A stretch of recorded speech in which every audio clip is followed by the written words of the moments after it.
doughboys that returned from the Great War. So yeah, let's move on. So yeah, I think the bells can save us.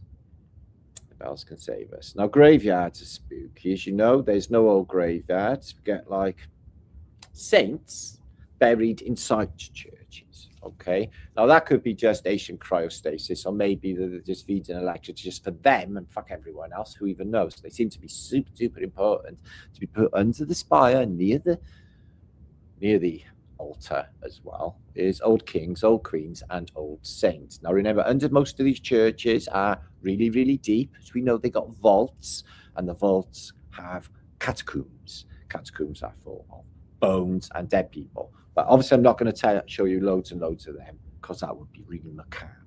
But bones give off electricity. Erected, memory of Erin O'Keefe, daughter of John of Nora O'Keefe, who was eaten by mountain rats in the year of 1879. They said it was mountain rats. So yeah, they don't give a shit about graves in a modern day. This is one in Adamstown in Cardiff. And what they did is they turned the graveyard into a park for you to walk and shit your dog. And all of the gravestones of the super duper important people, they're all around the edge now, so you can just remember them. But they mixed them. Obviously, then nobody gives a shit about the. So they don't really give a shit when they bury people.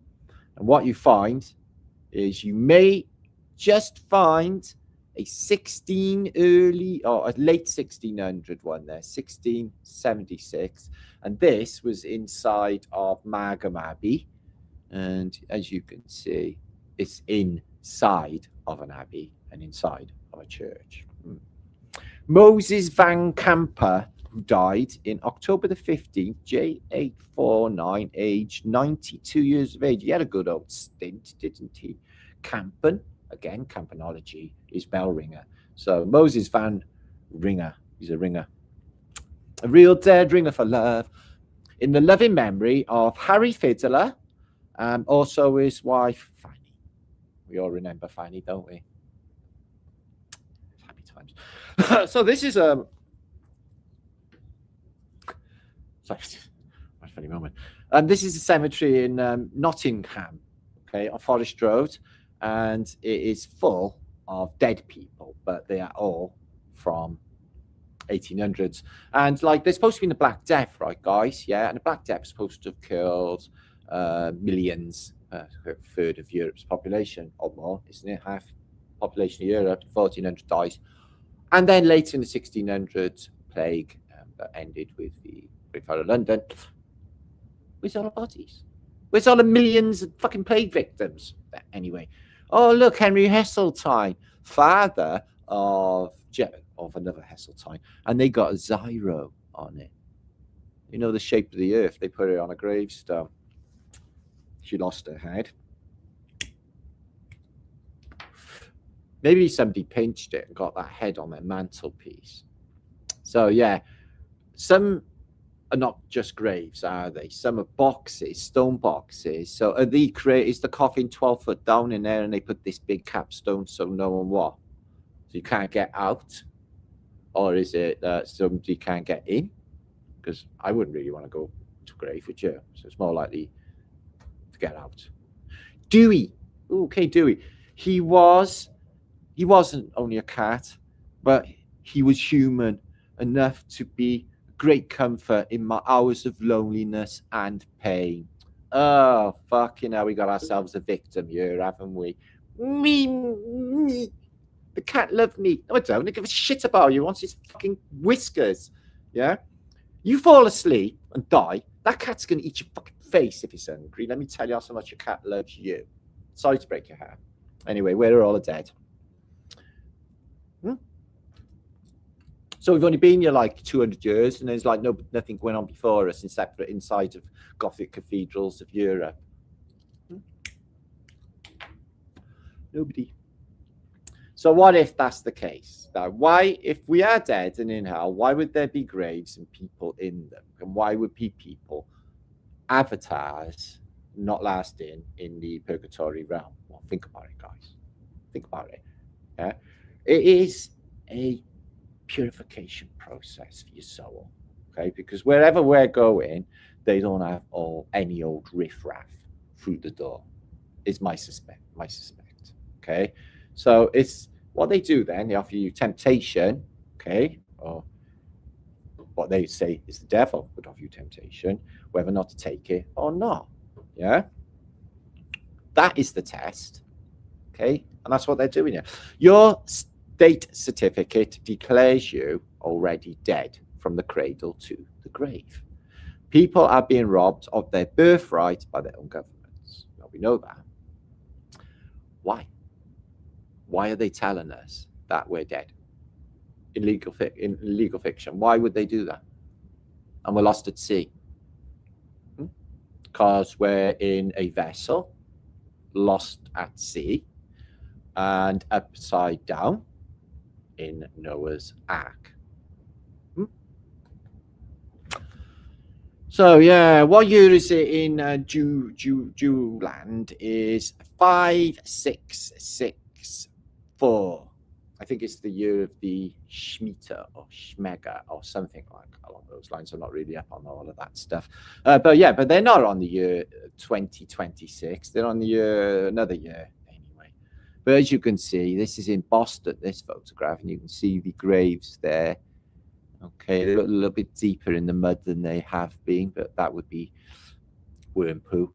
But you can see there's a Masonic obelisk in the middle. You're getting a lot of cemeteries, but since the 1800s, it hasn't really been added to because no one's died since then. A dog's cemetery in Hyde Park in London. I wonder where that is now. Oh, well, they pulled all of the stones up and the dogs are under there somewhere. Maybe that's what's happening in the Isle of Dogs. That's nice. I fucking love that. Dogs are absolutely awesome, and they do love you. When they lick your face and stuff, you know what they're doing? Well, apart from they're getting salt and minerals, they're showing you with their sweet little souls. Oh, that they love you. Okay? So dogs had cemeteries. No, they should have cemeteries. Okay? No, I think cats are nice too. Don't worry. I love cats. They like me as well. Oh, that's an unfortunate name for a dog, isn't it? I'm not going to read it out loud because this is YouTube. Little Fred Snap's a nice name. Charlie's a nice name. Not sure about Faithful Old. That's not good, is it? Dolly Low. I don't know why I'm laughing. Little Tippo. Bobby. Boogie Church. Oh, Faithful Until Death. Oh, love Noli. Noli. Topsy. Oh, that's a nice name. Topsy. Topsy Turvy. Scoop. Spot. Snap's a good little name, isn't it? Snap. Ta, we got you, like Ta. We got Fido, and there's a fucking original. Minnie, Ronnie, Charlie, Isaac, Gioa, and In. Oh, In's a good name for a dog. Come here, In. Innie. Jeremiah, I think this might be the Jewish dog sector by the looks of it. Oh, wow, my head's just blown apart that they did that. Whew. So Anna Cleves, she lost her head like that statue earlier. Here she is in Westminster. She gets a little corner. I'm guessing that Henry played the money and coughed this up. She's got a little war going on. Anna Cleves, Queen of England, born 1515, died 1557. Oh dear, oh dear. Yeah, she gets a little corner. So they just basically put her in the wall or in the floor. She's there somewhere. Like I said, 500-year-old dead bodies are not inside churches. So some of these beautiful little Victorian churches, or these little old gravestones. So they're all different designs, and some of them got antiquitex. Some of them have got cages around them because it's antiquity dead. The churches and the graves are a technology together. And we're not being wasted. The dead, they're being charged. Charging you for being dead. Do that anyway. So yeah. Oh, just have a lay here and have a kip. Well, don't kip too long because they might bury you. And then I think I wonder if there's any niche for that. Yeah. Get anybody who's like an entrepreneur. You could earn a lot of money right now with safety bells. Just put it out there, guys. They ain't burying people properly. You're doing $1 million. I mean, fucking hell, sell them on eBay. Do it. Just remember that I told you the invention that has been, or revitalized the invention, re-envisioned the invention. That's already there. So, Werner von Braun. He died in 1977. Brilliant Hollywood actor. Best buddies with Adolf Hitler. I mean, Walt Disney, as you all know. On his gravestone, he's got Psalms 19:1, which refers to the firmament. So why would the guy that goes on about spaceships going on about the firmament? I don't know. Well, there you are, it's a clue, isn't it? So it's a nice early grave for you, but they took the juice out of there. It's sort of flat brick as well, unusual brick, but it's an 1862 hourglass, Phoenician wings open. All there for you to see. So all of the graves are from a Phoenician era, and any Tartarians are sealed over, is what I think is going on, because I think that they are spiritually superior in many ways. And these people, with their, on the dark side, with their corrupting influence, wiped them the fuck out. Look at this, 1925 glass brewer. It's got a number puzzle on his star, 777333. Well, that would mean something to numerologists. I'm guessing maybe it's important. I don't know, but they're in a cult. International Order of 12 Knights and Daughters of Tabor. 12 Knights and Daughters of Tabor. Battersea, Batesville Ark. Oh, they know they're in the Ark. Well, that's all right. So they got a little bit of a cult going on there, look. 12 Knights and Daughters. Whatever. That's all about you. So check this beautiful little Chester Cathedral. I might go to Chester one day because it's really unspoiled, isn't it? An audited church. But I can't go in there. I can go in there for only a little period, and then I start to get like headaches, stuff. Check this little graveyard here. It's got skull and crossbones, as you know. The old, I know it's a symbol for a pirate, but it's also 233, isn't it? Yale. Skull and crossbones. But the hourglass, again, wings open, again, it's the Phoenicians. In a graveyard. So we're moving on. But in the same tone. So we've got almost 500 watching on a Tuesday. That's really good. So thank you for being here. Thank you for watching, guys. We're moving on.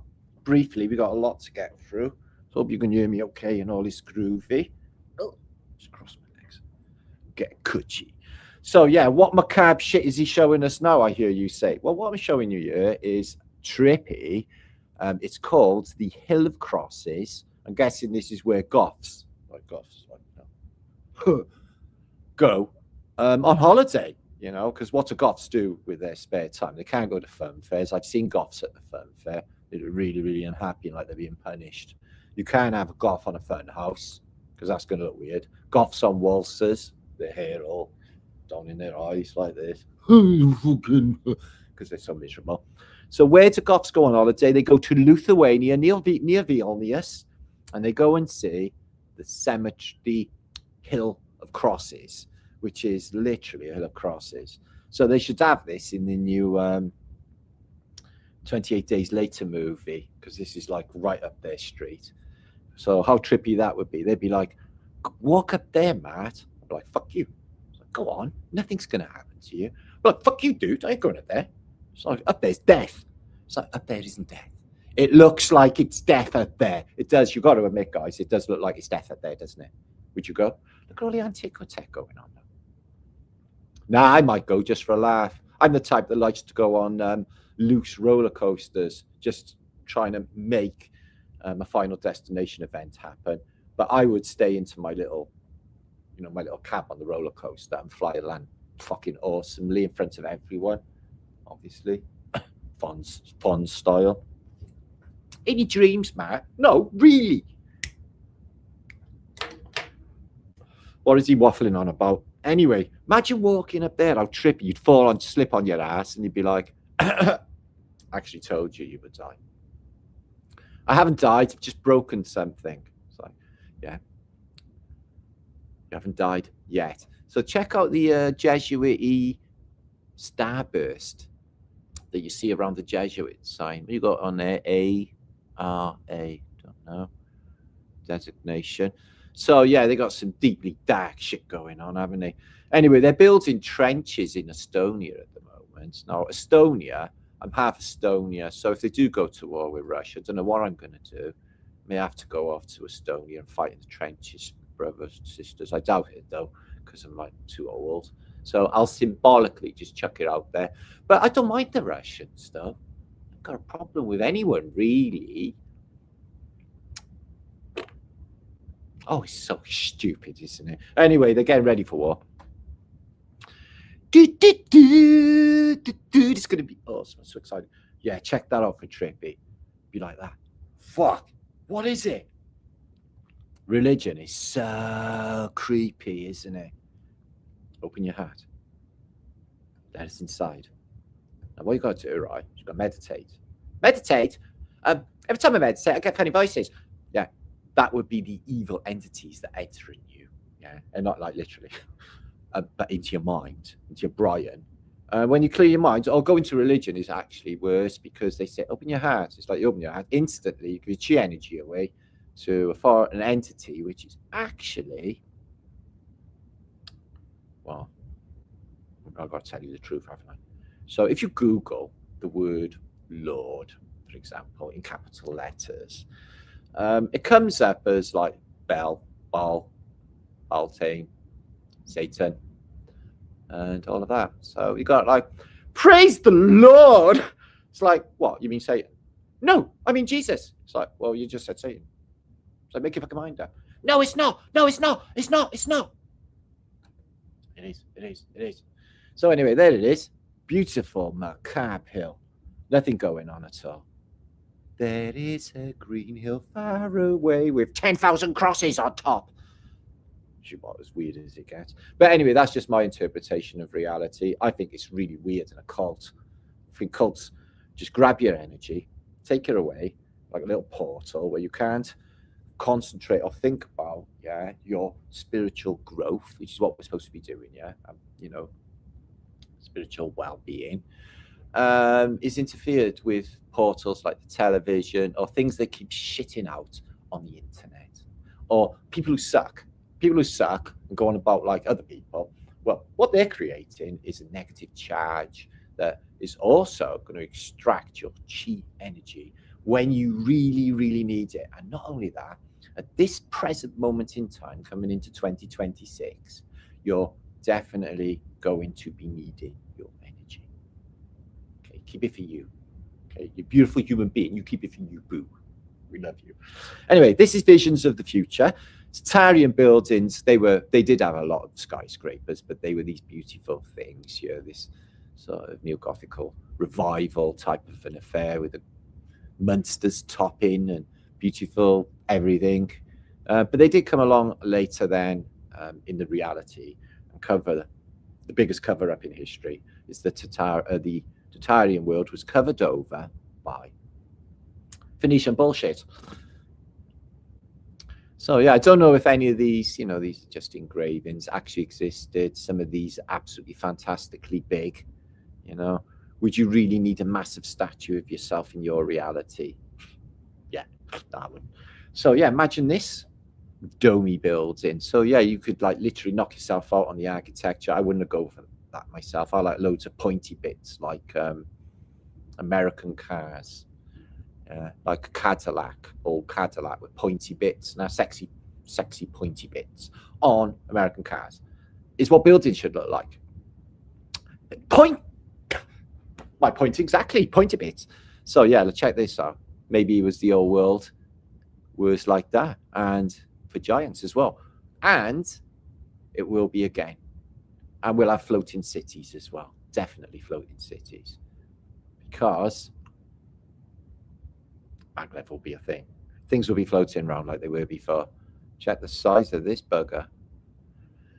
So yeah, so they want to brainwash into having the shitty world and not have, you know, beautiful world at all.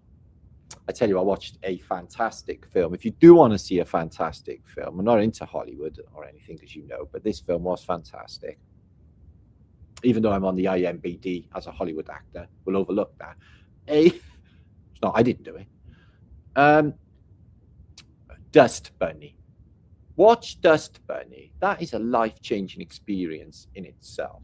Don't even ask me to explain it to you, but the aesthetic and the beauty and the fantastic cinematography, God, your mind drips. It's that good. It's Tartaria. The world outside is Tartaria, and they've re-envisioned Tartaria in this movie. They've done it in loads. I've seen it in their Carnival Row. I went at Dead Tartaria. Mortal Engines, that had cities on top of machines that rolled across the landscape, all Tartarian stuff. Did you see that film? So yeah, they're doing it a lot now, especially in these new series. They're re-envisioning Tartaria. Don't know if they're watching our channels, probably, because it is beautiful, and it is fantastical, and it is real. And the reset cycle, sorry, I don't know why I'm apologizing. It's not me that's doing it. But the reality of that should get people to get their shit together, is what I think. I think we should unify and think our way out. Thing is, not saying we're in a flight and fight response, not that at all. What I'm saying is, when you're doing something like this, really important, it's great if you're like work together and come up with a solution. It's like if something's going to kill you, okay, you'll come up with a solution. It's quick like that in an instant, how to get out of it, because the mind does that. Yeah, if you got to, because your life depends on it. Well, think like that.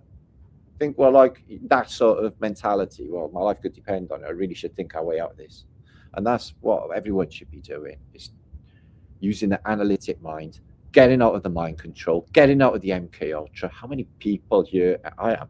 Everyone is. MK Ultra fucking experiment got ongoing, guys. They haven't even stopped yet. Whole communities tested on, experimented on. Remember when they spiked San Francisco with LSD? They don't even stop there. They do all sorts of weird stuff with the people with MK Ultra, and see how they respond. See how they respond.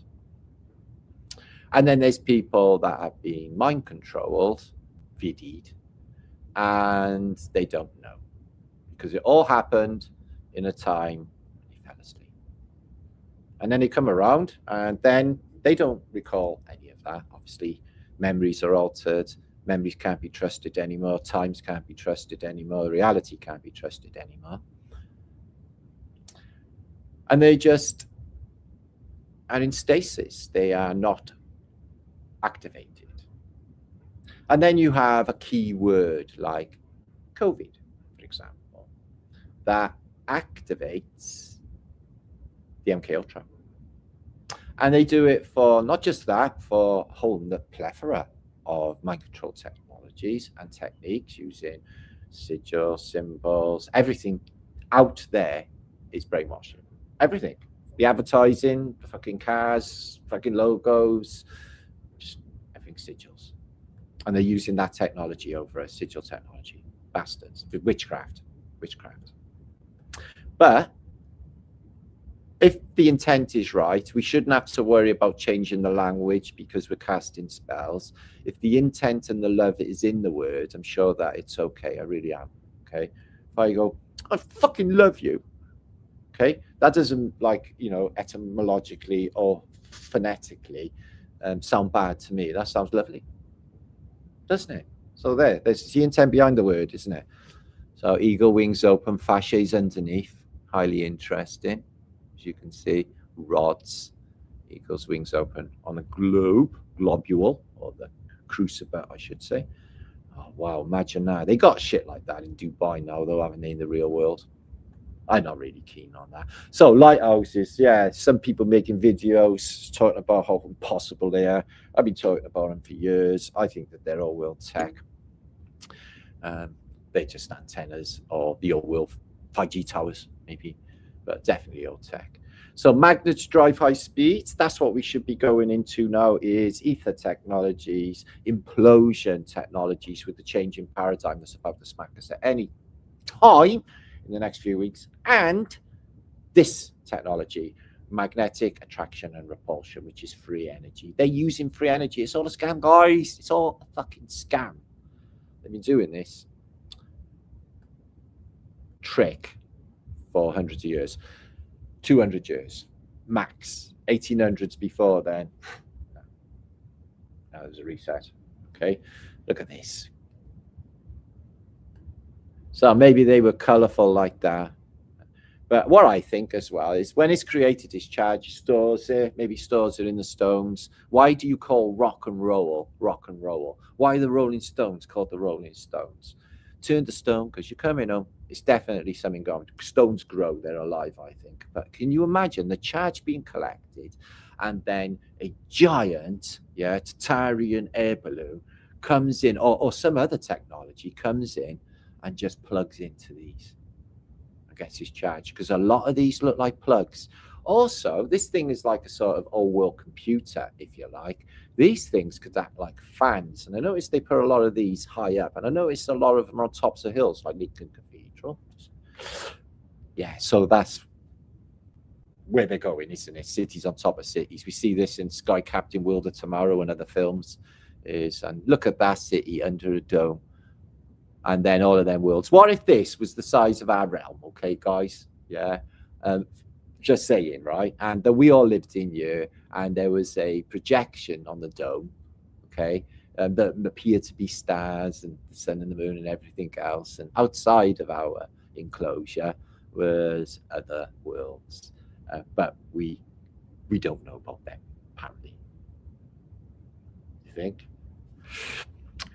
So yeah, I've shown this before. This is the Channel Tunnel. Apparently they built it in the 1990s, but there it is, in an old Napoleonic invasion idea. The army under the English Channel, Calais, Dover, Starfort either side, and large invasion forces from balloons, which I'm sure they did, definitely, with the Phoenicians.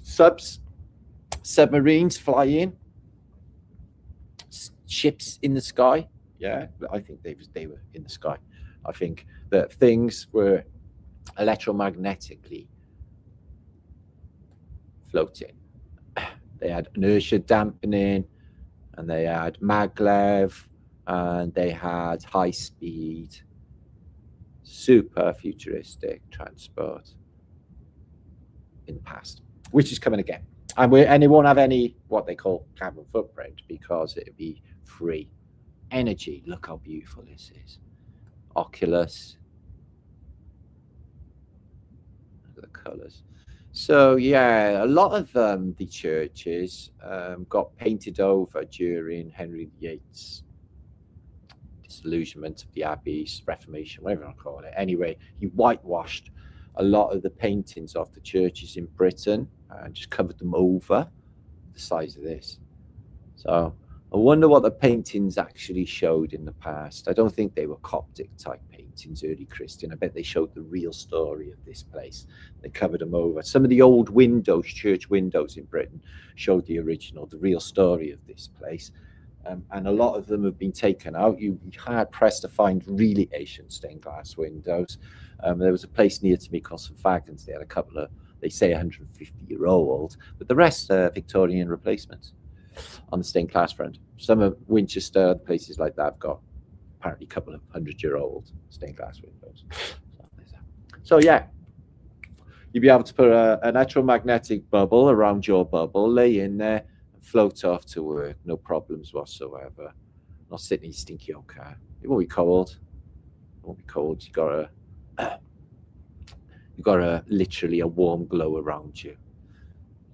I put this up this week. I think it's a really interesting photo of the Empire State Building, and there's a film out there of it being built. Apparently this thing went up in like a year. It was a miracle. Never been tested before. The way that they built this had never been tested before. It went up in a year on the footprint of the Waldorf Astoria on the corner of 33rd and Madison. You can't make it fucking a Masonic corner. They put this on there. I suspect that this thing, what I'm trying to say is I suspect this thing is older, and I don't believe that film at all. And then he moved the world star for Tartaria. Doesn't make even any sense. 1 year. Anyway, it's Art Deco, isn't it? And that is the feel as well of a latter Tartarian feels, the old Art Deco, I feel. So yeah, this is a car park in Germany. That's the way to get your cars up. Stick them up in here. As long as you don't fall asleep in the back and step out. Ooh. And don't leave your dog in there with the window open, because that would be crap. Water towers. Hit that like, says Donna. Okay, I'm going to come back and speak to some of you. We're nearly up to 500 people. It would be awesome if you could. What is the call of the ether? Well, Louise, if you think of feathers, they're ether, aren't they? And they interact with the ether. That's just why Indian chiefs have different headdresses to do different rituals, because they invoke different feelings. Like, we're going to do sex time, we're going to do dance around, we're going to do eat time, we're going to go and kill something time, that sort of thing. This is a water tower. I think they're using Schrodinger type of water vortexing. And I think all of the water was like that in the past. Super water, super food. Now, no toilets in Tartaria. Now, they're not eating. So people are saying, or suggesting, were they breatharians? Well, I think they are a little, but they're not shitting all of the time. And if you're in a high state of consciousness, and you would be able to ether nutrate and extract food from the ether, I think that is definite. And if you're in that state of consciousness, you're going to be done with shitting, because that's not a good way. That's not a spiritual, beautiful existence. Although, it's just not. It's starting the day with a shit. So that would be really good if that could go. I know somebody just said, but I really enjoy a good shit, man. Yeah, well, you can stay shitting. So there's that. Anyway, so this is Roman, but we can't get around to what is the technology. See blowholes and then pipes coming up. Would it have been a big to summon people back to the surface, maybe, like in the Time Machine Mordor? And as you can see, there's a church. This is a nice futuristic picture. So yeah, that's something I would do, is cover buildings in plants and just make it all green and funky, and trees, big trees, big trees, big, lovely fucking trees. Check this engraving of the old world, full of mud up to there, with grass growing over it, maybe.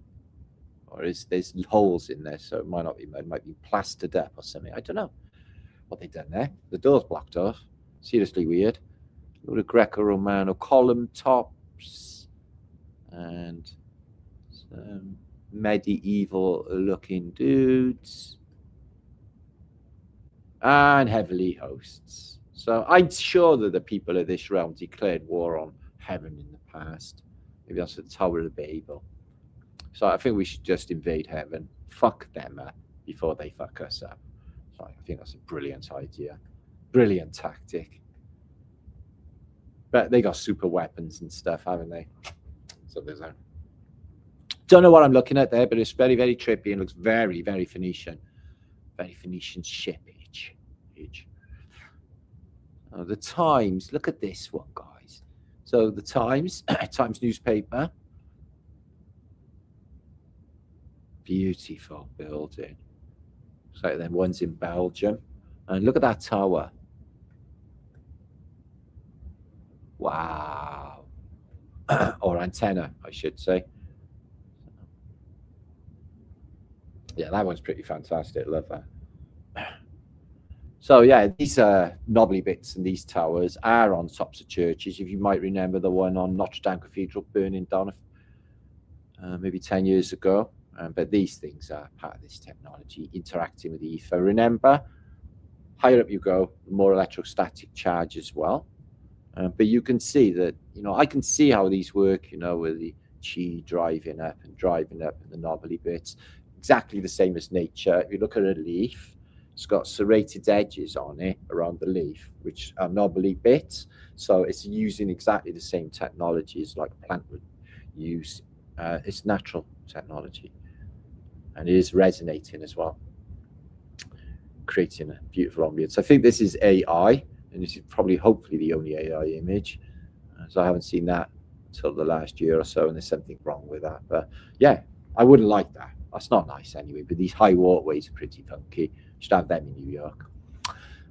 This actually existed, and it was in Coney Island, New York.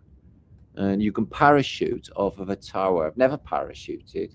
I'd have a go with that. That seems all right. That looks good. Oh, and I think it's been round probably. So back to the clock and the Glock. Okay, so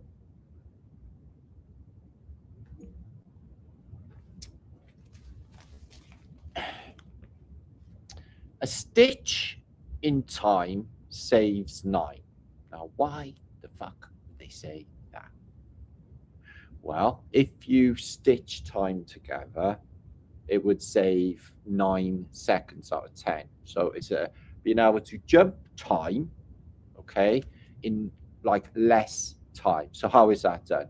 Well, as you know, probably know. Well, I don't go by space mechanics, but obviously you know that if you have two, oh, excuse me, my volume just come. If you have two destinations, okay, the quickest distance between them two dots is what? Straight line from one to the other? Well, no. If you put the dots together, they call it folding space and time. Now, if you couple that idea with the clocks and their chimes, it is almost as if they are doing instant resets, like the eye blinking and resetting every single time. That could have been the extent. Now, these clocks and this type of timepiece is literally only apparently 500-year-old. Apparently before then, there are things like water clocks, etc. So yeah, some of the crazy instruments shown in Kirster books for churches. You can see the beautiful pipe organs, good for your organs, good for your orgasm, good for anything beginning with org, which is why they gave it the name. And this beautiful music box. I can imagine this and run by steam power as well. So that's fantastic. And they have these little crazy minarets. This one seems a bit macabre because it got a skeleton attached to it, doing the totem dance, scrotum totem dance. So yeah, another mechanical musical instrument run by steam and water wheel, and it sets off the music box and the pipes. I can only imagine what that sounds like. So my name today is Baron Marticus von Glockenspiel. Glock is bell in German, like the Glocken, the time machine that disappeared in Germany and appeared in Crooksburg, Pennsylvania in the 1950s. So they say. May have pronounced that wrong. Anyway, let's move on. I know I said earlier about mainstream topics, but it's really trippy, the Greenland narrative, isn't it? And if you study maps, because you're a flat earther, just moving on. Now time is for something completely different. It ain't easy being Greenland. Okay, this is as many projections from different cartographers, like Mercator's over there, the Platcartes there, the Fuller's there, and no two are the same. Okay, so obviously it's a lot smaller than what they tell us it is. If you look at the awesome Gleason's map, I think that is about an accurate size for what Greenland would be. Okay, strange that map I showed, which I'll show in a minute, the orienteering of North America is far more to the east this way, as is South America. I wonder if it is, you know, all oriented this way a lot more than it is on the Gleasons. So, new standard map of the world as it is. Ta. Says that in the Bhagavad Gita as well, doesn't it? As it is. But as you can see, it's a timepiece, isn't it? It's a clock. It's a timepiece. And I notice how he done the four angels near enough as well. Anyway. That is the azimuthal distance flat earthers go on, but it's like some people say, like, oh, it's a Masonic psyop, it hasn't got the lands in the middle, it's this, it's that, the other, the ice wall is in question, blah, blah, blah, whatever. I'm in the camp of Tesla. This place can't be measured, all the dimensions of it. Knock yourself out. It's a realm of physical, mental, spiritual experience. There, said it. There's no land in the middle, but look at the size of Greenland. That would be about right, I think. Maybe a bit smaller. So it's a lot smaller than Saudi Arabian boot. So on a shit ton of maps, it's shown as massive. Look at this, guys.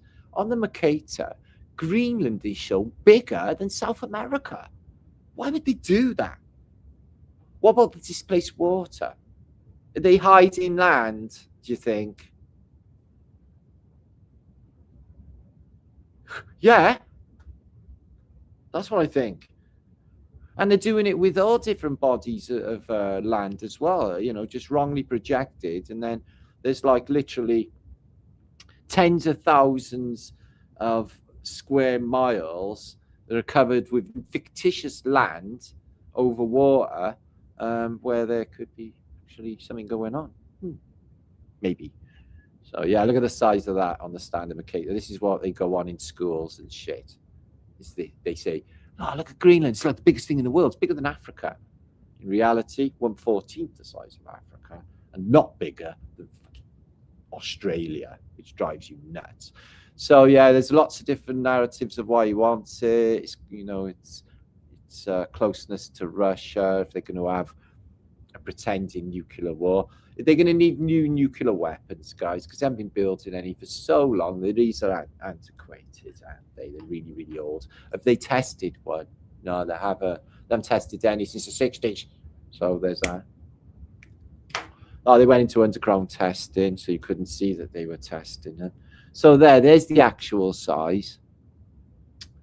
Okay, it's bleeding really tiny. So I think they're definitely at it. So yeah, I think that all of this bit here and a lot more as well fours out, and I think it gets quite nice. I think you could get your t-shirt on and walk around in 22 degrees of yummy. So isn't it funny how the capital is called Nuke? So yeah, up by here is Camp Sentry and Thula. But yeah, it's locality to what, like they say in the permafrost is thawing, and I go as far as to say that the new lands have been showing, all the Tartarian cities sticking up out of the fucking water. That's what I think's going on, and they're having a little panic about holy fucking shit. Nobody finds this, otherwise gig up. Look at the size of that, and nothing to do with Russia and America are shooting missiles at one another, because that ain't a thing. If they have a war, they always have it in Europe. Always. They always have. So there's Donald Trump. They said they got a Donald Trump robbing in Greenland. Look, he doesn't go around robbing, no, does he? Wait, I do. So look at Donald the Robin, president of Greenland. You salute him. Ah. Come on. He's real fun, though, guys, isn't he? To make you giggle with his attitudes towards life. So what I'm going to do now, I'm going to come back for a second. It's just made life more comical, hasn't it, really? So I've still got 446 of you. How awesome. So I hope you're enjoying the show so far. And I hope I've given you a lot to think about, which I know I have. And hopefully a little brain splat along the way. We're going to go through some awesome images of the day. And then I will be diving off. Stop telling tales, people. It's not becoming. And it's very schoolyard. It's what the left and the right do. They go, wah, and the other side go, wah, and it's like, wah. It's like, fuck off, all of you. It's the same as school. I couldn't be bothered with any of you back then, and I'm going to be bothered with you all now. And you fucking switcheroony on a turn of a sixpence. You make 1 minute, fucking have you the next. I wouldn't trust any of them as far as I could fucking throw them, any of them, because I've been here long enough and I learned not to. People, guys, total shits. That's what I learned. In my camp, see, guys, in my head. It's a really important thing happening here. And, you know, switcheroonies are not really favoured in the truth of movement, if I'm honest with you, switcheroonies. And people who like working for the government or something, you know, like definitely trying to validate official history away from the fucking alternative history movement, which is highly important for the freedom of humanity, I think. Don't you? It's a beautiful thing, guys. Anyway, I digress. Dziękuję. That's Badowry here. Oh, I love Poland. Hope I get to go there soon one day. Max Maximus, the 420 here in Carolina. Okay, awesome. We love the Carolinas.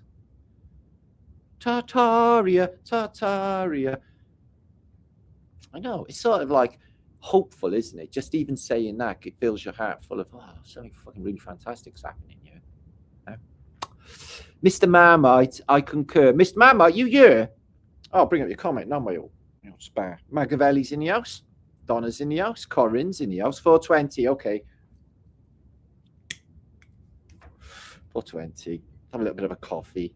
Been talking for a while now. So, yeah, this is my flat today. Nova Supernova. Oh, I love that. So, yeah, like I was looking into like Mercury yesterday. So I Googled, where'd you get Mercury from? Well, I know the answer anyway, but do you know what it said? It was born in the hearts of stars, like gold and stardust. I was like, yeah, okay, fuck off. Adam, it took some bollocks, doesn't it? Adam Forrest, good to see you. And Mark's in the house. Beelzebub. No shit, Sherlock. I was going to say that one. Thanks for bringing that one up. Beelzebub. Got a bell in it. Apparently that's one of his bosses, understudies. Okay. Bell. You know who? Okay. Don't tell me. Oh, what? Don't tell Martin I'm here. He hates me, Marmite. No, I don't, Mr. Marmite. Sometimes I hate you. Sometimes I love you. Like Marmite. Okay. You're one of my faves. Some weird reason. Bless you for mentioning me, Martin. Bless you. Well, Maximus, thank you for blessing me. I feel much better now. But we can't help it with the old phonetics and their etymology. I'm not really bothered. The intent was good. Much love to you, Maximus. Mark, good day, Matt. All the best to you as well, Mark. My mate in Oz. Oh, we love Aussie people. British people have always loved Aussies. I don't know what it is. Americans we grew up with on telly, so we wanted to be like. And the Aussies were just lovely. Oh, they're lovely. Since I don't, and they're potty, aren't they? Funny as fuck. Since I don't worry about the time anymore, my life is great. That makes me really happy, Kathy. I'm going to have a little cry by there. Oh, a minute. You're making me feel things, Kathy. I don't want to feel things publicly. But yeah, that is a beautiful thing. I have so many people in comments and are saying that, you know, they just turn their life around to a world of just positivity. And it is 100% positive mental attitude. Just chase them demons away in the morning, tell it all to fuck off, have zero fucks to give, and just get on with the show, okay, guys? And if you're a researcher, enjoy that, because the fruits are really great. It really makes you feel good when you get somewhere with it all. Linda's in the house. But Squirrel Sniper's doing awesome research. Check out Squirrel Sniper's channel. I'm going to link that up. Some of the Marconi papers that I mentioned in my last post. Nick, good to see you. Jackie's in the house. Kathy's in the house. Thank you. Love you too. Love you all very much. Whisper Jackson in the house. Right, let's get on with some images of the day. Oliver's in the house. Much love, Oliver. Okay, let's get into some more juice.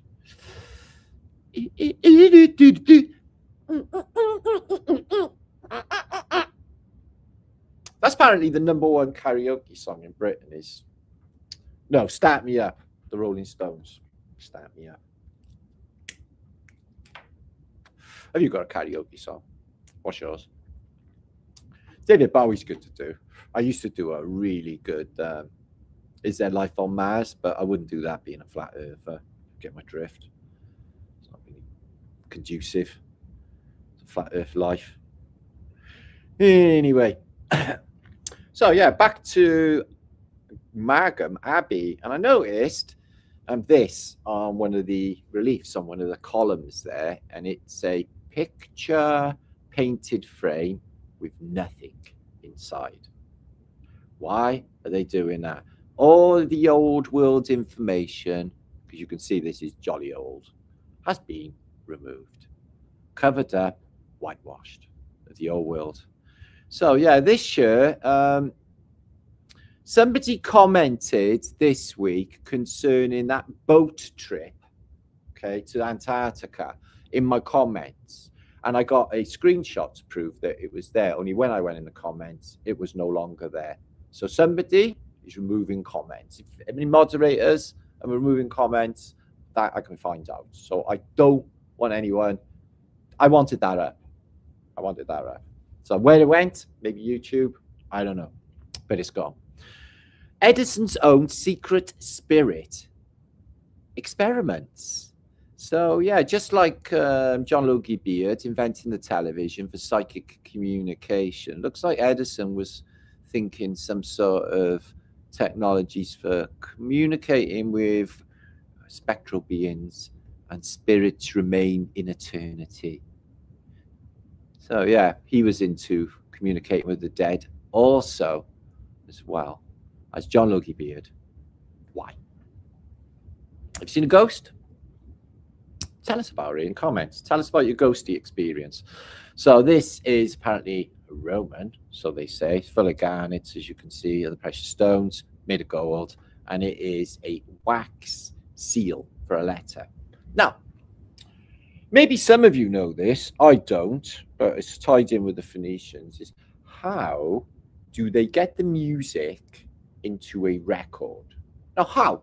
How can that record, with all of its grooves, and then a needle hits it, and all of that music comes out? That just blows my head off. I don't even know how they got music into a record disc, and then a stylus picks it up. That blows my mind. Started with polyphones and things like that. You wind them up, and the records were really, really heavy, weren't they? The old groove records. Just fantastic.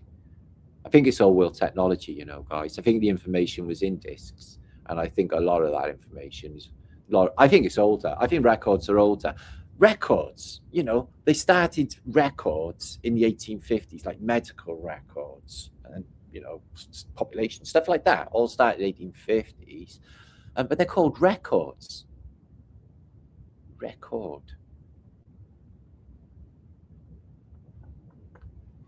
I don't know, maybe you can help me. I don't know, I got lost a bit there. Knobs and knockers, locks on doors. Now, I think in the Golden Age of Tartaria, we didn't need locks, which is the Phoenician C lock again, okay, and key, the key for shipping. So both the key and the lock are both to do with the sea, the Phoenicians. And this is a beautiful example, actually. They're to keep you from going in buildings. And I think these came with the Phoenicians, guys. I don't think we had locks on doors because we didn't need them. Nobody was going to come in uninvited, and you probably didn't have a door. I grew up in a street in Cardiff where all the front doors were open and everyone was just walked in and just tapped the door or the window. Hiya, car, hiya, and they just all walk in one another's houses. That's how I grew up. Beautiful gardens, open street. Everybody knew everybody, and it was fucking glorious. I really, really loved it. You can't leave your door open in the modern day. No chance in a million years can you. That's how, you know, untrusting and unsafe it's become in this world. People are their own worst fucking enemies, aren't they? This is apparently a gauntlet, an iron gauntlet that knights were wearing. This one's from a medieval battle. I think it was Cresby. But you imagine Agincourt, Cresby, all these medieval battles, they would have had to have all of this knighty stuff on. And then what happens then is you fall over, okay, and your face sticks in the mud, because medieval battlefields are notoriously muddy because it all happens in like the Somme and stuff. And then you're dead. So night equipment makes zero sense to man or beast. I think that these are electromagnetic protection. This is apparently Roman, 2,000-year-old. They dug it up, and apparently it's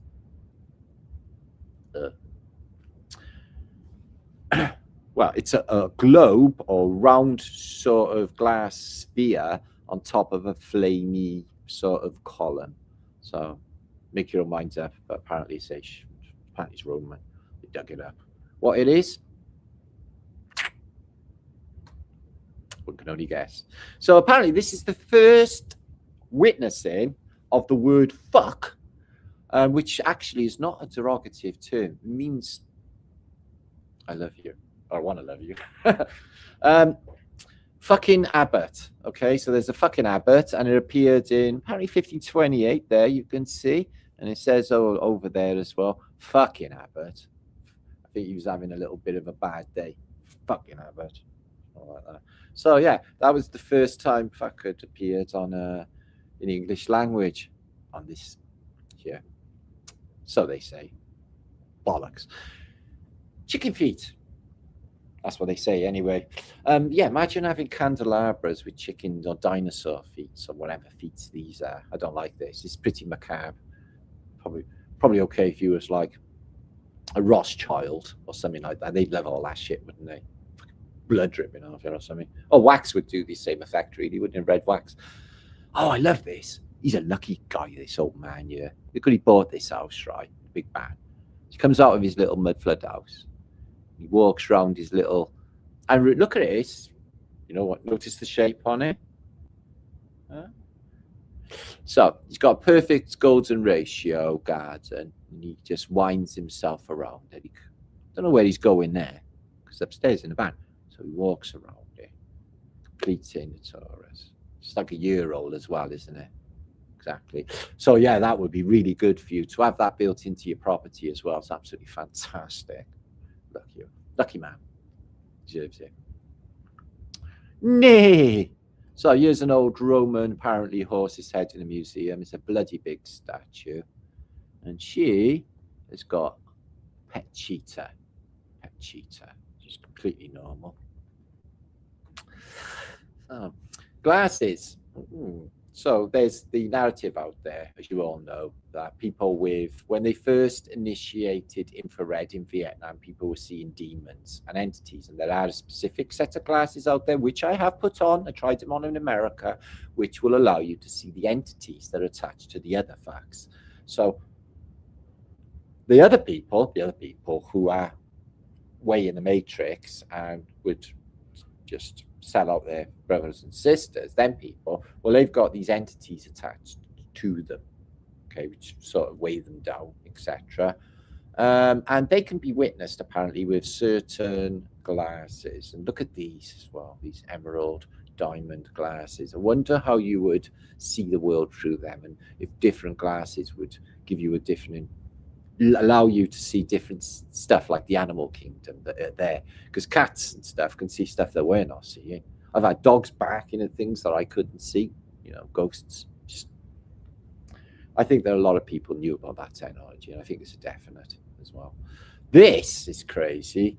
The spirit or the demon of Turin. Apparently this is a real demon, and it was trapped in a pyramid crystal where it is today. You go into a museum and visit this thing, apparently.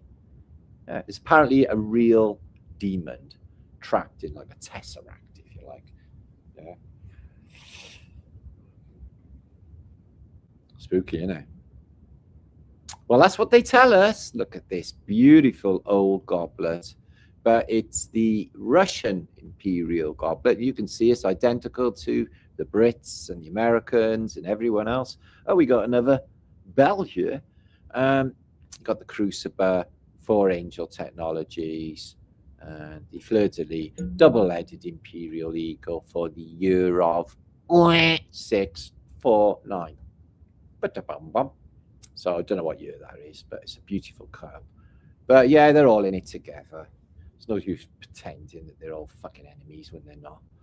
Oh, Art Deco chicks, when they put this glass work, right, and the light comes through it. So this, apart from that beautiful stained glass window and all that Tartarian decoration and beautiful textures that we're going to have, I personally would definitely have light up statues like this one. I like the Art Deco thing. Obviously, a female. So, look at this little library with the beautiful marble bottoms. I bet they weigh a little ton. And the statues to go with it on the columns. How beautiful. You've got a lot of Phoenician decoration going on, but still, look at the eyes on that. Ooh. GLB Weiss, the fourth. So I think that would probably be in Germany. Like I said earlier, with the ram and the Taurus, you can see the perfect Taurus on the ram's head. But look at the technology on this beautiful staircase. All of the toroidals, the leaves. They put leaves on them because this is a natural science, and it would work the same as natural, like the knobbly bits, the leaves, and would all interact with the ether and give natural flow. And if you're coming down the stairs, I can imagine it being actually in the old world, and actually a really pleasant experience. Especially, I wouldn't go and slide down that banister though, because it looks like it might be a bit painful. You know what I'm saying? Yeah, of course I know what you're saying, Matt. You just said it. Why do they say that? You know what I'm saying? It's like, yeah, I do know what you're saying because you just said it. Oh yeah, but they still say it. I don't know. Maybe they'll stop doing that. This is what I'm talking about. Look at that for Art Deco. It's got a little nuclear bomb going off as well, which is very apt right now. Wow, I don't know what stone that is. Maybe it's fiery. You ever seen what happens when you hold opals up to the sun, guys? They go all fiery like that inside. Opals do. They're fantastic. Beautiful. That's beautiful. There's a couple of shades of green. Like one of them's a really deep green. That's Nero. Another one that I know, but there's a couple of shades of green that I really, really love that just react to my consciousness, and I'm like, I feel funny. A couple of shades of colors like that with me, but never see them greens very often. I used to have a toy car that was that color when I was a kid, and I've seen it now and again. But I would love a shirt in it. If I ever found a shirt in that particular green, that would be fantastic. We got ourselves a mermaid. Phoenician mermaid just come out of the water. So again, sound and vibration, the sirens as well, and the bells. And sirens is a sound, vibration, a frequency that once heard never ever goes. So the sirens also attract sailors to the shore using a frequency and a vibration. So there's that. So even the people say to me, where are the Phoenicians, Matt? Well, that's complicated, but what I would say is they are in the membrane, the world between the water and this world. The membrane, it's the skin on top of the water, okay? It is mem in Greek is memory. This is the memory brain, okay? This is an informational highway, it's the data stream, and you could think of it as a sort of pocket universe. Think of it in them terms, okay? Infinitely big, but only a membrane. That's where the Phoenicians are.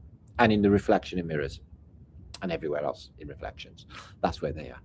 So let's have a look at this old compass. Beautiful.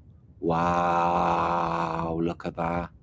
It's got Britain, Glamorgan. Look for G for Glamorgan, where I am. A for Anglesey. L for Liverpool. What's it got for London? I've got an L for London, isn't it? Yeah, it's beautiful. Beautiful. This ginger lady here, this is apparently the head or the look-alike, exact look-alike of Mary Queen of Scots. Okay, she made Elizabeth I a bit paranoid, thought she was going to bump her off, but that's what she looked like, and she had ginger hair, cause so did the Tudors, because they're ginger Welsh people, and so is she. It's that oval face as well, isn't it? The Phoenician nose straight. You just see it. Slightly like them alien greys shape of face. This is crazy. That dress there is a mourning dress worn by Queen Victoria. She wore these things for years after Albert died. Did you know that Queen Victoria was only 4'5"? That is like smaller than a child. How can Queen Victoria, a woman apparently, be 4'5"? How can Queen Victoria, the most powerfulest woman ever in the history of the world, apparently, and the biggest empire that ever ruled the earth, they say, because they like whitewashed Tartaria, but the British Empire, she run it and she's that little. Not mind-blowing. Do you think she was a woman? I don't even get it. Why was she so small? People are not that small. Anyway. So let's move on. We got some beautiful exposition, the Panama, California exposition, San Diego. I've been to San Diego and I didn't realize that this place had a beautiful exposition. Check that, Alhambra. They got an Alhambra in Leicester Square. It's an Arab building, and this is an Arab name, Alhambra. They got the Alhambra Theatre, and it's got like minarets. It's got golden domes, proper Arab, Moorish. As this building. So what is Arab stuff, Alhambra, doing in California? Makes you think. It's a long way from Arabian places, isn't it? San Diego. Amazing place, San Diego. Check this fucking crazy stuff. So here is Putin's great-grandfather, Rasputin. Okay, I don't know what's going on with his eyes, with his harem. I mean, his family. Let's have a look at his eyes. So yeah, this is what the rumor is that the Tsarina and had a bit of a thing. He saved Michael's life because he's a haemophiliac. He's got some little pipe going on here. Maybe that's why his eyes have gone to shit in the handbag. And there's the princesses, Anastasia, all the rest of the Romanov, soon to be murdered. Apparently machine gun to fuck. He's nothing to do with it though. But they tried to. He's unkillable, by the way. He's unkillable in the sense that it took ages to kill him, so he's not unkillable. He's just hard to kill. They're all in white silks as well, aren't they? So they had one boy, and he was a haemophiliac. Sure, these Romanovs might have been into bread, royal families, but why would you bring a smelly old monk in anyway, with crazy fucking eyes? Beyond me. Rasputin, leader of the Russian team. That's what they did anyway. So yeah, this was only built, they tell you, for temporary products for a short space of time. The expositions. It's been there in the old world. You can see that. Look at it. Look at all the Phoenician stuff. My God, you wouldn't go to all that effort and all that glass and all that clock and all that just for 1 year to knock your all down. It just makes no sense to man or beast. That's just fantastic. Oh, excuse me. That is in the Paris exposition of 1980s, 1890s, and here as well, Paris exposition, domed Antiquitech buildings that look like they should be in Arabia. But the Phoenician boats, look, you know the boats I show you? So plaques, no information, boats with rams on them bursting up the side, the Phoenician ship, as we've seen umpteen times. Oh, Flat Earth British, Martin is awesome. Thank you, Lee. He's giving me a cock and end there, guys. Love you, Lee. Thank you, my brother. So Lee, Flat Earth British, he's been here for 8-9 years nearly. On Flat Earth British, going into our 11th year of this craziness. And my God, when he started, he didn't know. None of us knew what a crazy ride we were letting ourselves in for. And you got to admit, if you've been here watching Flat Earth British, it's been a ride like no other. Fantastic. The whole thing has been a mind blow. And what we have uncovered is literally changed the paradigm, changed the world. Did you watch TikTok? This stuff is all over TikTok. They love the old Tartaria on TikTok. And they have millions of views. There's new AI Tartarian videos They're going into the millions in the last few weeks. I've seen them out there. Tartaria, Vault, there's one AI video, and there's other things. All they do is show these photographs, AI overdubbing voice, and they go viral. YouTube push them like, fuck. So yeah, they ain't literally going quiet on Tartaria anytime soon, that's for sure. Look at this. Same crowns as you get on top of bells. Same for angels technologies. I wonder how long them palm trees been there. So they bring them along on backs of vans and pot them in there. Wow. Yeah, I know for a fact that these are older buildings. This is in Russia. Beautiful. Because I've got a set of photographs that sort of prove it. This was on the banks of the Seine. They knocked all this down. British stately home there, look. It's now a field filled by scammers in this field here. If you watch auditing videos, you'll see. These are just beautiful watercolors, zodiac astronomical themes. Now, it's weird, the old Mercury thing. He's got wing boots. He's got wings on his hat. So he can fly. He's got a tiny little mini skirt.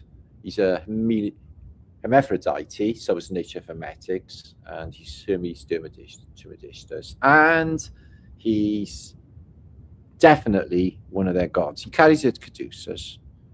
Let's have a look at these beautiful engravings. But these are the Phoenicians, as you can see, watercolors. I mean, excuse me, breasts hanging out. Imagine that in a modern day. You do. It's Manchester. They do exactly the same. Bath filling up with water. Okay, Tinkerbell. So I definitely think fairies might be real, but these might not be wings for flying in the sky. They might be wings for flying or swimming in water. Actually, fins, not wings. But if we were in a most viscous, fluidy state post-reset, then maybe you wouldn't need much to actually fly. But we are aquatic creatures. We got webbed hands. We're the only mammal without any hair on us. We're just skin, okay? And we, for lack of resistance, the hairs, they interact with water as well on our arms. And if we could we close our ears as well, sealing the inside of our body when we're underwater. The eyes can be opened underwater. It's only the nose. You can breathe that bubbles out of there. You don't drown. We're from the water.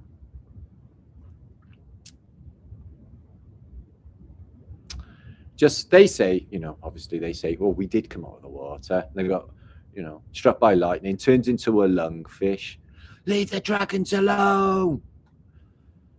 So yeah, we got a few planets here, what they call planets. You got Zeus. So I'm not really big fan of Zeus, to be honest with you, because of Zeus. And then I think we should petition all of Zeus to free the animals, literally open the doors, just let them out. If a panther goes and eats somebody, that's about them. I think you should just free all of them. I don't think we should keep animals in zoos and captivity. So there he is, Mercury, Hermes. Okay, he's got a caduceus state. The NHS use that, but it's two converging serpents. His wings open. It's electromagnetic technology. Again, Zeus. He's got fasces in his hand. Eagle, wings open. Got the two fish there, the Aquarius. Good to go. She's got scales. You see a lot of scales on these armors as well. Not reptilian scales. I think they're aquatic scales, like these. She's doing some on my finger. She's looking at it as well. Don't know what she got at the end of it. Let's have a look. Wow, so Phoenician. Craziness. So as you can see, the old world is very, very trippy. So they all wear these red capes. God, devil, Superman, and umpteen other personalities or archetypes all wear red capes. So I think these red capes will make you fly, is what I think. Because you see them all on Renaissance pictures, all flapping out and all of that, giving you the impression of flying. So maybe they're covered in scarab beetle stuff along those lines. Something to get it up in the air. Here are Leipzig Graf Zeppelins. big, massive hangars, which is what them crystal palaces were doing originally. To think, right, back in the day, this is what the Russians are doing. You never do this in Britain. It's like, oh, my daughter, she's going on target practice. She's learning to be a sniper. Is she? She's doing really well. How old is she? 16. She's got 14 confirmed kills. Oh, God, love her. That's what they do in Russia. So your daughter, go out, she just blows people's heads off as a sniper for something to do. And she's really happy with it. Yeah. Times change. Put this into like the 2026 environment. God. Well, she wouldn't look like that for a start off. She'd go to college first. So yeah, so this has got a lot of knobbly bits. It's infinitely high, but I notice it's got no flying buttress to hold it in place on this one. That is interesting. But columns instead, but they have got that big Antiquotech tower. Look at that. Whew. Whew.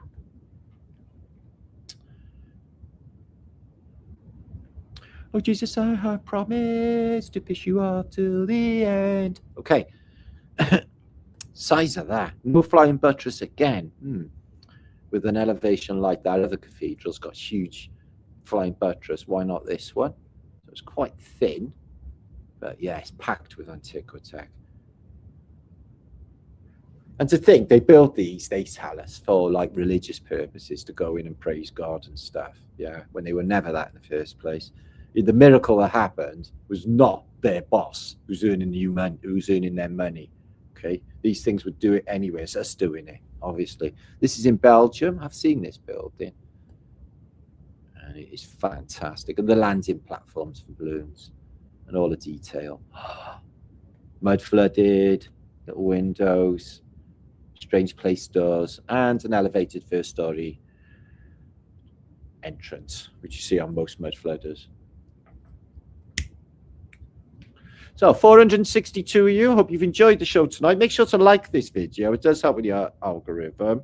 And I will be back very soon. It's only Tuesday, so you're going to keep an eye on my community page, because there's going to be juice on there all week. And keep an eye on my shorts. I've got some more shorts, some more antiques to be showing you as well.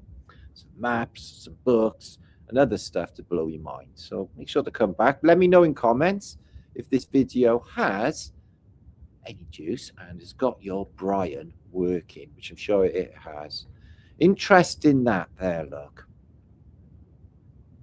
The way that these come down and they're just empty underneath and there's no continuation and there's like a plinth. Did they have statues on each one of them? Or would they be able to beam you in and out? Look at that. Just like beam me up Scotty equipment. There too. So yeah. There was something underneath there on a plinth, and a plinth there. They've removed it all. The Tartarians. And here, your own personal Antiquotech. And they've removed it all. And there. Wow, look at that. And there. Wow.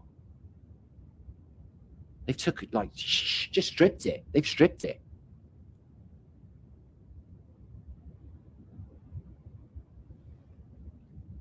Look at them. Wow. I bet they go, wow, wow, wow, wow.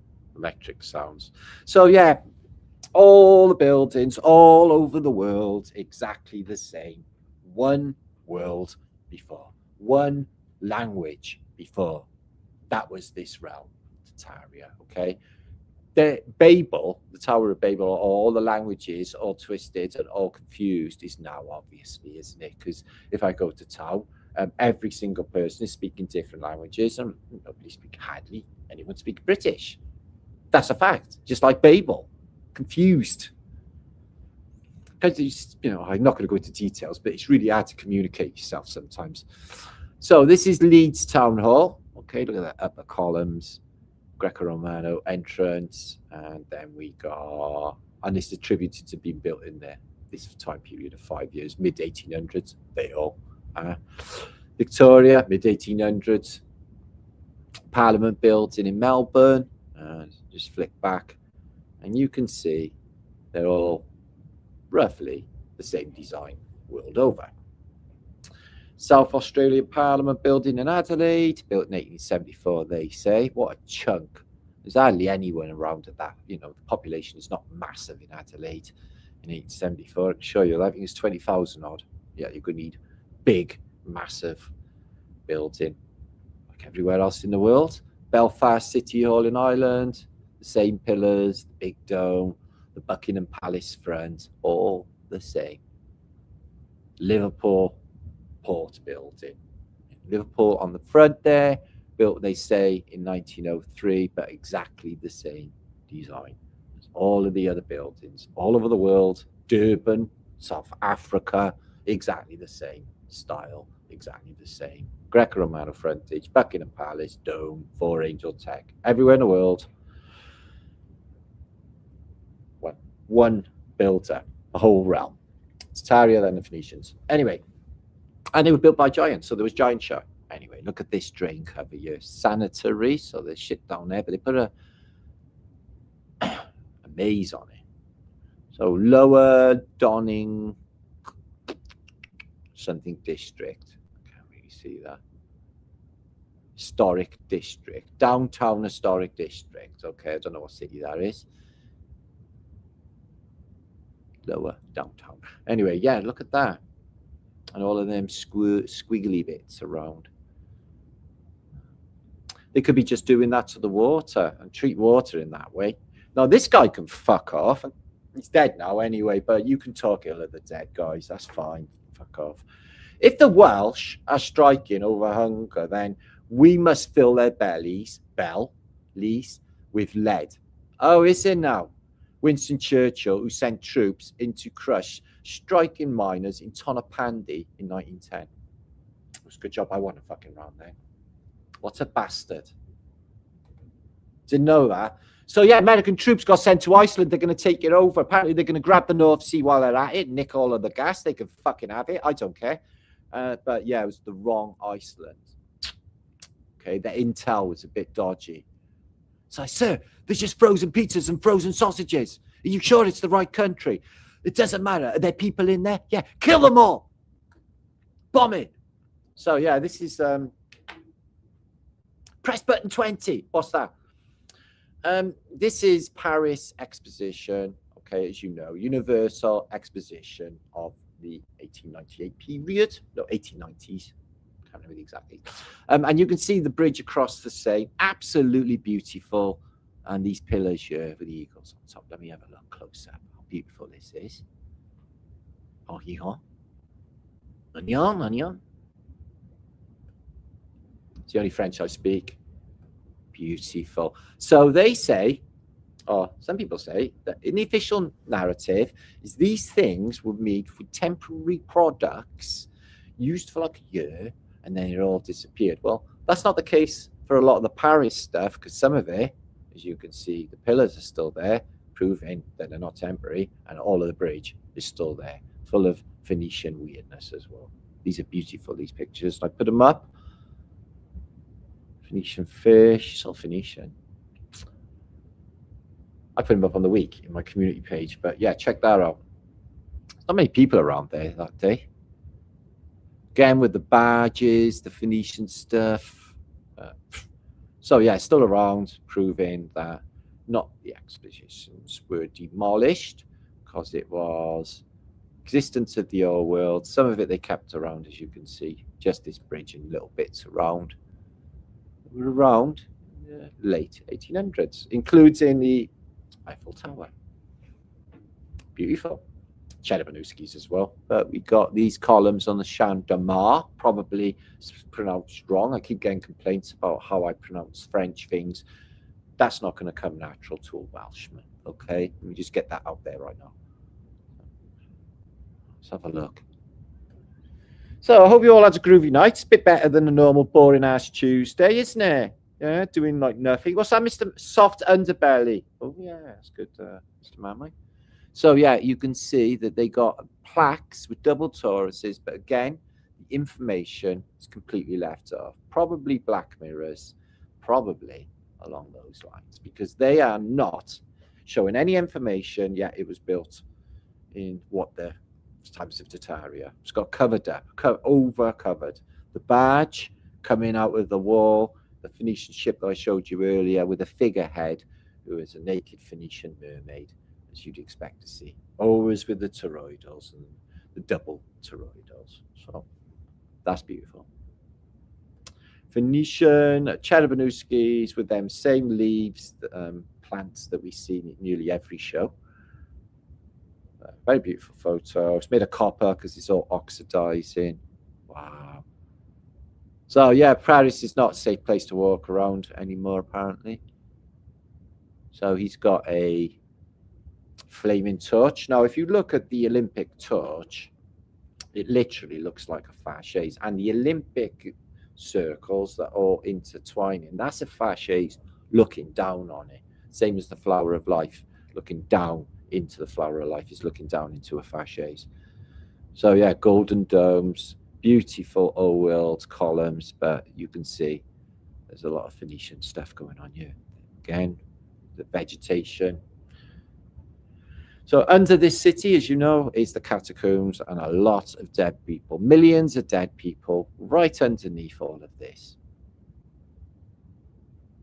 Beautiful photo. Oh, that's beautiful. Look at that. Golden domes. So yeah, it's very beautiful, isn't it?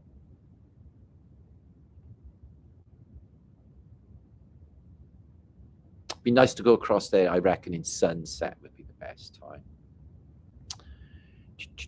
So yeah, this is Stadthaus Bolswald in Germany. And look at their beautiful red brick here. Mud flood attribution, door up in the air. And all of that caper on top, which is a landing platform for a blue, no doubt, isn't it? It's belfry. There's no bell in it. There's that. Okay. Brussels in Belgium, and we have another one of those buildings like I showed you earlier. Bet you there's lots removed from that as well. I wonder what that disc is. I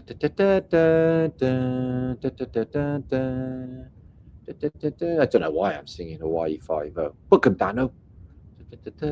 Look at this. So this is in London. The Colosseum in London. Interesting name, isn't it? What's on the top? There's a load of stuff, but I don't know, celestial sphere maybe, some sort of globe. I wonder where the word globe come from. It's horrible, isn't it? It's like something got stuck in your throat. It's like, you all right? I got a globe. It's fucking, that's like a hairball. So I don't know where that word come from. It's shit, isn't it? I wouldn't have called it globe. I'd have gone for something fluffy. Yeah, like Earth. That's a bit shit as well, isn't it? Who named it Earth? Do you have any idea? Some dude called it Earth. It's like, where are you from? Planet Earth.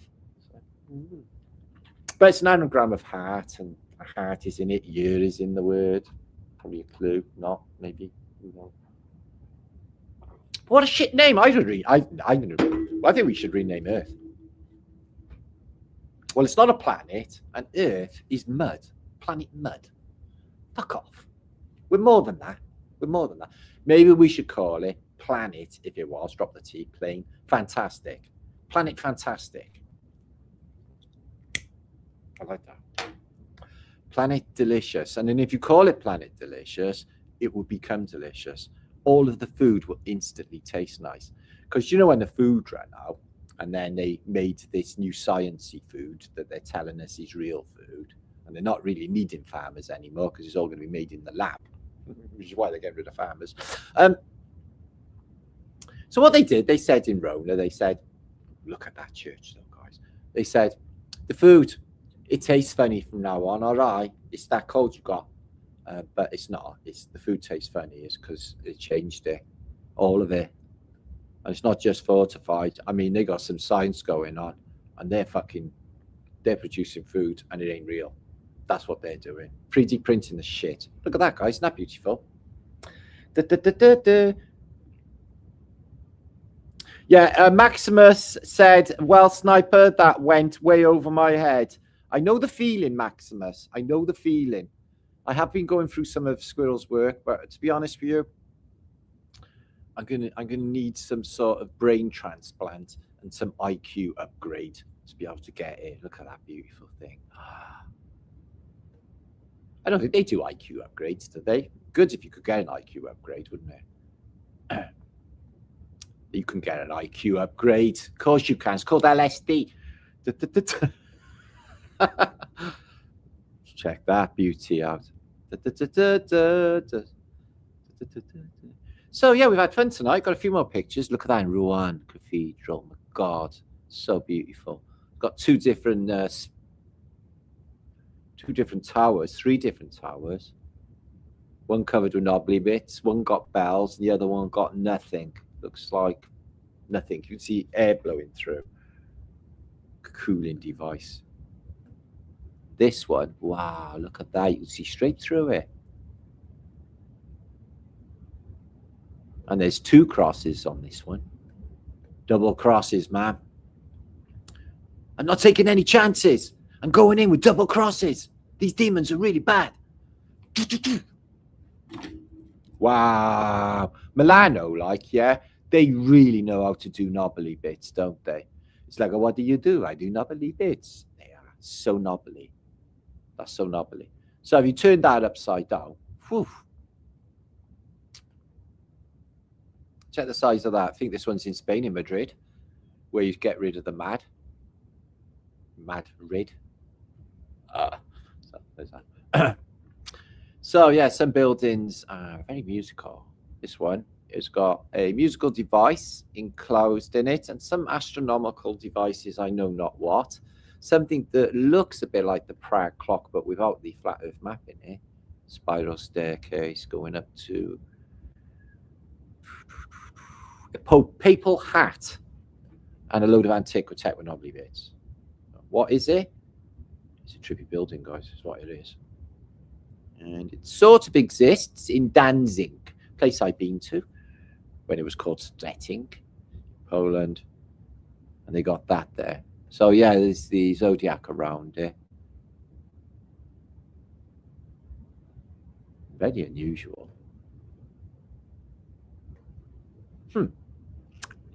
I'd like a closer look at that. I was in Danzig as well. Shit. Anyway. So yeah, these are just a few photos of the crazy shit they used to do in the past. You can see post-war Germany. Trapeze artists.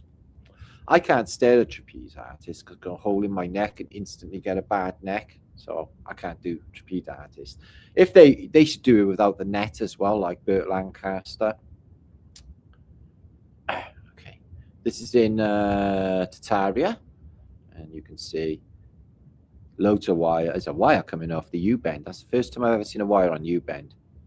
But two big obelisks with golden circles on them on the end of a highway. Do you speak Russian? What's that say? Something port. Tartar port. Is that right? So back to the expositions. 1905 Liège in France, and they've got like spaceship type of things going around on a big wheel. Very futuristic for 1905. They're fish. I bet loads of people puke up. So I think there's something going on with fairgrounds as well, because carousels as well, they spin around. There's true, you can link them to time travel, like the film Carousel, where time travels. And in the center of a carousel, you always get mirrors. And you know them carousels with horses you sit on that are shit rubbish? Yeah. There's mirrors spinning around. And I think they're fragmenting reality when you're on there. That's exactly what they're doing. And then you get off there, you feel a bit wheezy. Fun fairs are bad fucking news now I'm thinking about it. There's always a demonic theme as well with it all, isn't there? You've got like Pennywise, used at the fairground. Clowns, they suck, don't they? Clowns suck really bad. You've got to admit that, haven't you? Yeah. So yeah, oil and gas, that's all been a psyop. It has. That's why hardly any of them pumps that I seen in Texas were doing shit. They replaced it all with wind turbines and fucking solar panels. Why? Because they don't really need it. They didn't really need it at all. That's beautiful, isn't it? That's how Tartaria looked. So yeah, we got a dome. Looks like some sort of Tesla tower on top of this building here. You can see a Ford Capri, so I think it's Britain. Where it is, I can't tell you. Interesting building here. If you look down underneath that building, you can see below the street, front door, and window, front door, and staircase going up to no one, all down below street level. Check that out. I think something crashed into it in a war. It's France, World War II, or Belgium possibly. But look at that, hit the belfry. So is that a balloon? So he's like, oh, I've been watching Flat Earth British videos. You can land these balloons on these fucking belfries. And sort of, I think he overrun it, didn't he? I crashed into it. But anyway, I think it is a balloon. What do you think, guys? Still 400 of you watching. Thank you for being here. I hope you enjoyed the show this week. I will be back very soon with more beauty and wonders. Look at this in the next position. One can only wonder. It's all in glass. I think it maybe got water running through it. Probably lights up. Wow. Imagine the effort to make this glass. Whatever it is. Glass fountain, maybe. They just don't make it like that anymore, guys. And it was in the Crystal Palace. I think a lot of these were actually balloon depots. Why are there so many windows smashed on the Crystal Palace?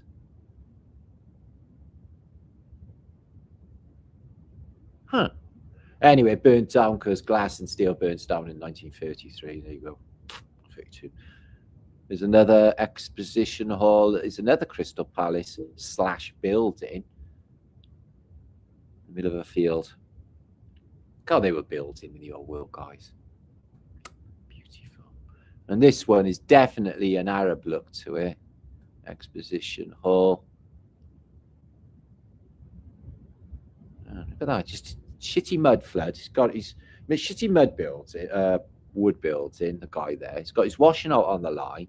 And what's he got across the road? It's a bit of a contrast, isn't it? Hi, Moxie. How's it been going, my bruv? Giant humans, and giants lost.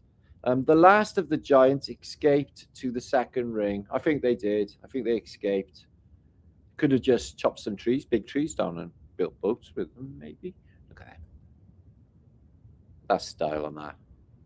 I'm not sure I like it, but it's unusual. I don't think it's horrible. And we got the La Marche, the Temple railway station in Paris. And again, landing platform. And again, that would have been something to do with balloons, I think, for trains. Trains would have just been like pneumatic and going infinitely quick. More expositions. Look at that old world building in the background. That's infinitely trippy. Look at that. Wow. It's like something out of the Wizard of Oz, isn't it? Emerald Castle or something. Just fucking so fantastically fanciful. And these huge hangars that they were building, look, for huge Zeppelin balloons. Just massive, massive balloons. I think they had huge balloons, bigger than we could think. I think that Zeppelin, Graf Zeppelin, was one of the smaller ones, I reckon. Wow, look at that decoration. So another Brussels Central something or other. Central Hall. Wow. It's a bit like Market Garden, Covent Garden. So Ostend, been here a few times. In Belgium, I don't remember that tower, weirdly. But I never remember anything. This tower here is for putting water into steam trains. We've got exactly the same one in Cardiff. And it's covered in paint and daffodils. And now they made it all urban graffiti and it looks like shit. So in the days of horse and cart, up, pass, up, stop, pass or stop. You can see this bridge, wrought iron statues. There's a lot more going on with that. And look at the size of that column.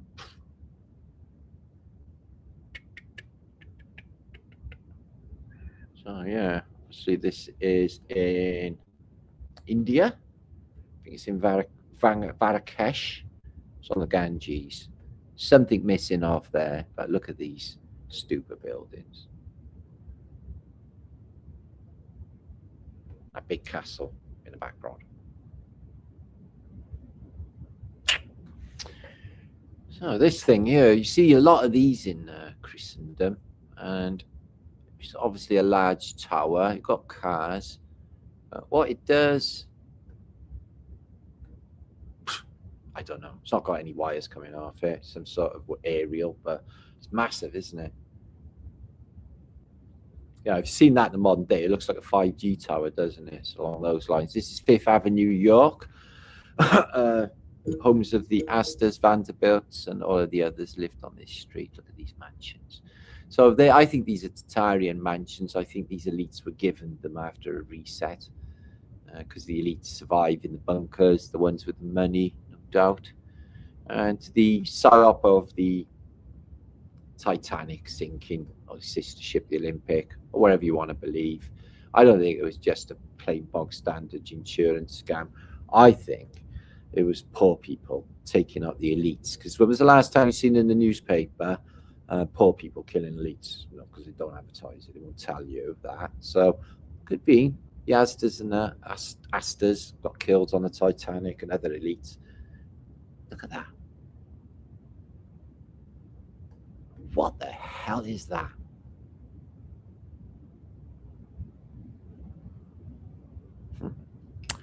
So that could have been the case.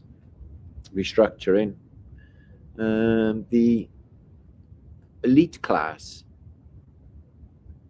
things definitely changed, didn't they? And then you got like Woodrow Wilson comes in, the federal dollar, the federal Fed, and all of the other things come in. All of just after that time in 1900. Look, we got somebody in a balloon going through Tartaria. Look at the antiquitech on all of these. What a fantastic picture. And all the beautiful glass. Imagine being in these buildings and the sun shines through with all the different colors. Because colors are a frequency, as you know, light is a frequency, and they will heal you. Light can heal you. Light, sounds, and frequencies can make you feel fantastic. Blue, blue, electric blue, that's the color of my room. Where I will live, I don't know. Hanging Gardens of Babylon, there you go. Get that water up there. So let's move on. More Phoenician, Parisian architecture, the Louvre, Metropolitan. Look at the decoration for the tube train. I bet they haven't got it as nice as that in the modern day. Beautiful. And I really don't know what that is. Some sort of transporter bridge, which we have a transporter bridge here in South Wales in Newport. There's only one of a few in the world. I think there's one in Bilbao, one in Middlesbrough. Seem to have one, yeah. Unless they're building it. So, wow, look at these crazy Tartarian buildings. Paris, another station. Petit Falou, little bees. Look at this bunker booth going down to the underground. Fantastic. Let's move on. Yeah, really, really decorated these tube station entrances, aren't they? I think they were just digging the mud out. I don't think they put them there in the mid-1850s. Look at that. Oh, newly built, would you say, for the expositions? This looks old. Wow, look at that bunker booth.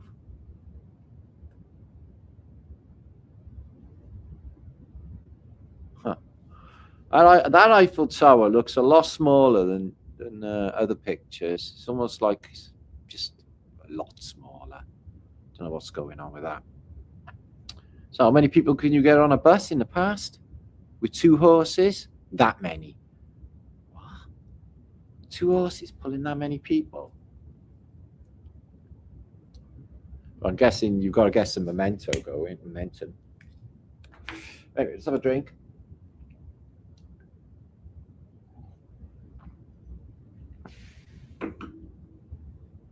Okay, let's move on. So yeah, I'm going to be shooting off soon. There's only a few photographs left. These Paris exposition. Look, they had a big celestial globe on the exposition. Universal, for some reason. So I posted this week. I was just weirded out about it's a great azimuthal equidistant map showing like the weather currently, but I thought it was really interesting the way America was oriented. Interesting comments concerning that as well. Thanks for sharing. But yeah, they are really at it with the maps. There's no doubt about it. So we got a ship here with a load of Chinese. I don't know what's happening down that hold. And I don't know what's happening in the picture. Let's have an investigation.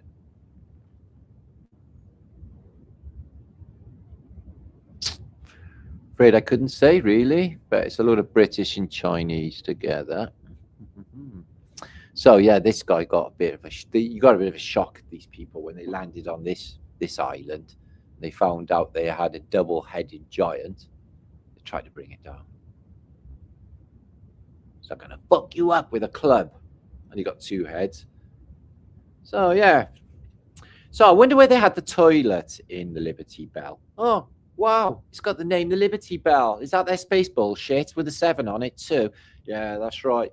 So yeah, apparently the Liberty Bell itself, you can see, has got gaffer tape all the way around it. Because the thing is, when you're in space, right, or you're being decompressed, in the case of the Liberty Bell, or the Hornet, that was a decompression unit, but the Liberty Bell itself, it keeps out a vacuum. I tell you what, gaffer tape is one of the greatest inventions of modern times, isn't it? And you could stick your enemies to the ceiling with gaffer tape as well. What a coinky dink that, isn't it? I know. So, how long have I been talking? I do not know. I think it's been a while. So 420, I've been talking for almost 3 hours. That is my flatter day coming to its conclusion. Axel says sacrifice. And Matrix, a real is in the house. Right, let's give loads of you shouts. Kevin Bacon. And Squirrel Sniper, who is Marconi smacking everyone at the moment. Read his comments there. And we got, Donna's in the house. Horse is definitely second power source. That's what they call it, horsepower. Each balloon was, excuse me. Comment by Squirrel. All right, that's going to get us thinking then, my Squirrel. I'm going to be diving out of you very shortly. So much love to you, Zal. Good to see you, my friend. With me many, many, many years in your flat earth British ting. Lee, good to see you. It's because we are fighting a magnetic field that we cannot see. We are being in an ice age because of gravity pulling us down. No, I wouldn't agree with that, Lee. Gravity is only a theory, you see. Theory of gravity. It's electromagnetic. You don't really need gravity and other circumstances as well. If gravity was real, right, how come a bit of dust or a bit of gnat just floats off? It's a bit selective, this bloody gravity, isn't it? Anyway, yeah, thank you for your comment.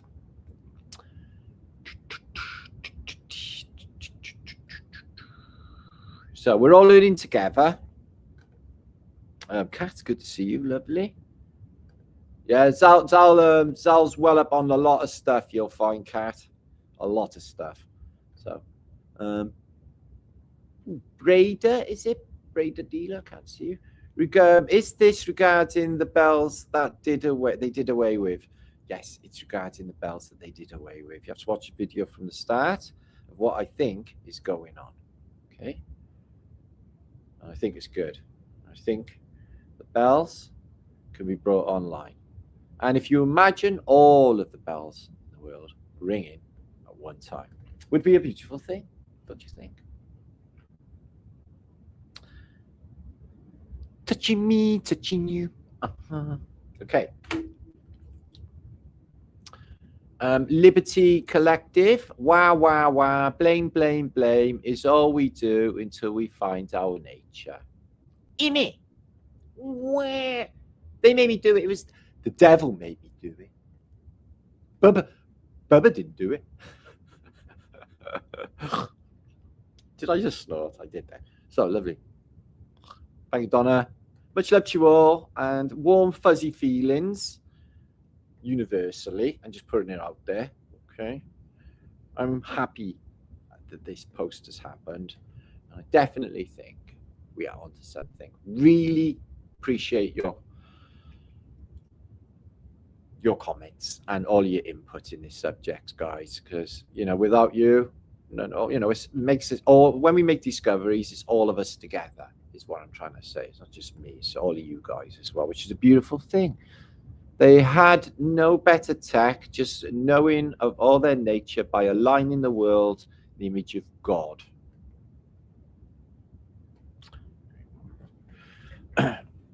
Matt, good to see you. So Squirrel Sniper's loving on Sam Moxie, man. Tell him he loves him. We love you. So we got Striker, Shalomich. Shalomich to you too. And Flat Earth British Lee is in the house as well. Let's healing. Well, I'm going for the healing side of the technology because the weapon side of it really sucks. It usually does, doesn't it? So yeah, there are 2 sides to every coin. Oh, as you keep saying, Lee, 3 sides to every coin because it has a side. Much love to you, Memorial Gardens. It was my brother Nathan as well. So yeah, share this video, like this video, comment about what you see, and I will be back in a day or 2. That's been me and my Tuesday effort. It's awesome to be back. Past the Cucci on the left-hand side, it's the Duchy. I think they're on about Dutch flu. Past the Duchy on the left-hand side. Intelligence, quotia, but never believe what you hear. All right, is that true? Antiquity buildings look like the last surviving weapon of mass destruction in a war. Yeah, they do. Thanks for being here, Lee. I've seen you for a while. Mr. Marmite, thanks for being here. Axel, thanks for being here. Squirrel and everybody else. Hippie Shake, thanks for being your sweetness. And let's get ready to rumble. Let's get ready to rumble. Get ready. Everybody rumble. Right then. I'll see you on the next one. Stay epic, guys. Okay. Keep your vibration up. And stay groovy. So that Soul of Wales, we got a Soul of Wales and a little red robin. Oh, that's awesome. Yay for Wales. And we got a new member. Thank you as well. Nice. My Brian is on fire. We're going to have a lay down, get yourself together, make yourself a drink, and just let it absorb. Okay. I'm sure that you have a moment later on. Okay. One of them, like I do. So the belly of the beast. Oh, I like that. Bell again. Okay then, guys, my back is absolutely gone, so I'm gonna have to go. So I'll see you on the next one. Boom Shanka, may the seed of your loins be forever fruitful in the belly of your woman. Love you all very much. Thank you for being here and being so epic. Share this video and like it if you did. Let me know what you think in comments.